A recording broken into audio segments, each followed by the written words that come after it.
This is JBM from VillainNews. It's spring 2013, and after about 3 weeks worth of research, I'm ready to talk about the future of the franchise based on the Dan Brown novels featuring the lead character Robert Langdon, who's kind of like the intellectual Indiana Jones.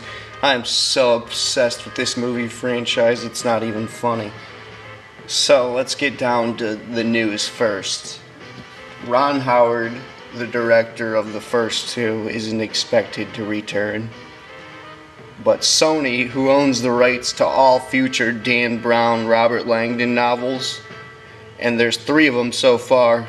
In fact, Dante's Inferno is expected to come out soon. That's going to be the 4th one.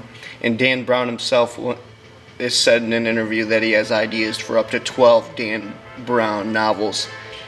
So, even though Ron Howard's not directing, the Brian Grazer producing Imagine Entertainment film, they're going to be returning to produce them. And Tom Hanks is expected to return as the Robert Langdon character, even though he's busy doing Broadway plays. Production is expected, pre-production, might enter pre-production later 2013, according to the LA Times. This has been in development. This has been one of the hardest movies to make out of the trilogy of books.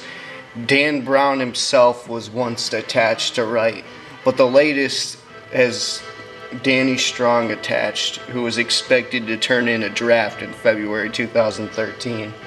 And then he's going to be writing The Hunger Games Part 1 and 2 of To Kill a Mockingjay or something, whatever it's called. Mockingjay. Okay, yeah, you can go into the comment box and hate me now. So, I think I pretty much got all the concrete information. Now it's the speculative and the discussion. Will they film on location this time? Because last film they had to do a lot of it in LA. They weren't allowed to film in the Vatican. Will they be able to film in the places like the Smithsonian, the secret laboratories, the Library of Congress, the House of the Temple, which is the official Freemason temple in Washington where they drink blood out of skulls?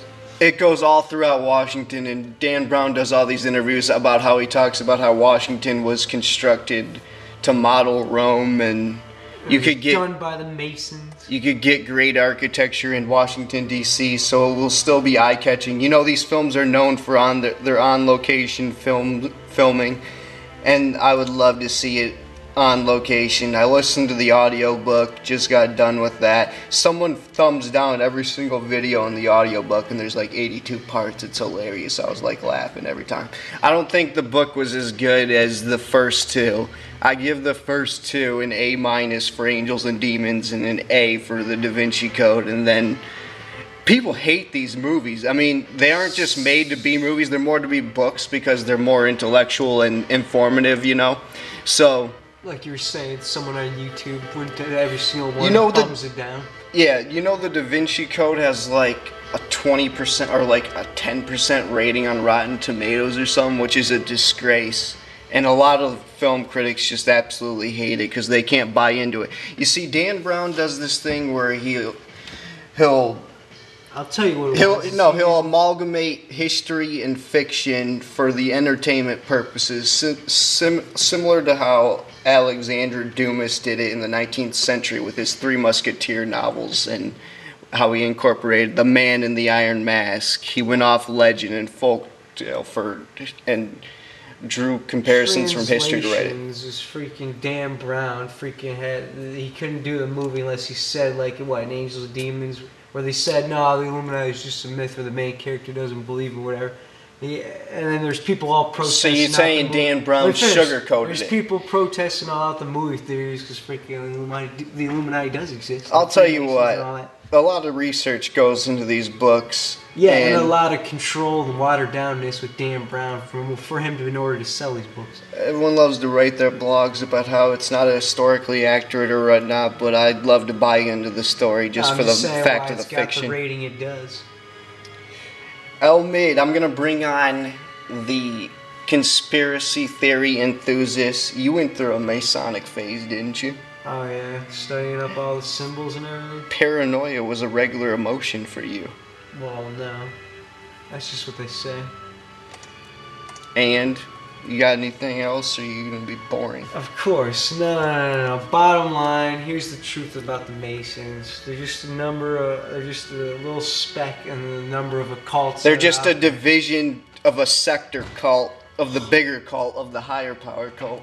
Which is all about black magic and goes all the way back to the mystery religions, which goes all the way back to the split of the first lie in the Bible, where man can become gods. Adam, you can become good, blah, blah, blah. And that's what you have is a split of all the mystery religions, the secret societies of the devil.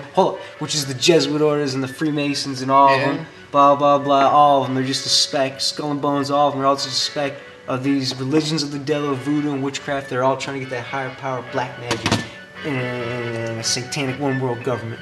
But that ain't that Dan Brown can't write that. The whole meaning of the whole thing, and this is going to be spoilers of the book, so if you just watch the movies, I don't recommend listening to the rest of this video unless you want to hear spoilers of the book, is that the Masons have their interpretations of the Bible, and they think it's all a metaphor, and that man got steered off the wrong course, and the whole time Langdon gets whisked into this, to the story of finding the lost symbol for this Mason that's gone AWOL. The lead villain is Moloch in this. He's covered with tattoos like the villain from Red Dragon style. Which is really like a demon who possesses him, because he's all about getting the black magic called higher And power. here's the thing, Langdon is so close-minded the whole book, even though he's gone through the Da Vinci Code. To write him that way. Even though he's gone through the Da Vinci Code conspiracy, the Freemasons? angels, the Illuminati What are you conspiracy. talking about? That's what he's saying every chapter. Oh, but it doesn't exist. He just totally wasn't Robert Langdon to me. I don't know. It was completely off. And he does it all in loafers. Sounds like a cover-up to me. Here's my projected cast who I'd love to have. Moloch, Alexander Skarsgård from True Blood would be interesting. Catherine Solomon, the lead female character, and the scientist for noetic science. Amy Adams or Rose Byrne, I'd love. Cast Tom Hanks, obviously, to return as Robert Langdon. Linda Hunt as Sato. This is going to be the most interesting.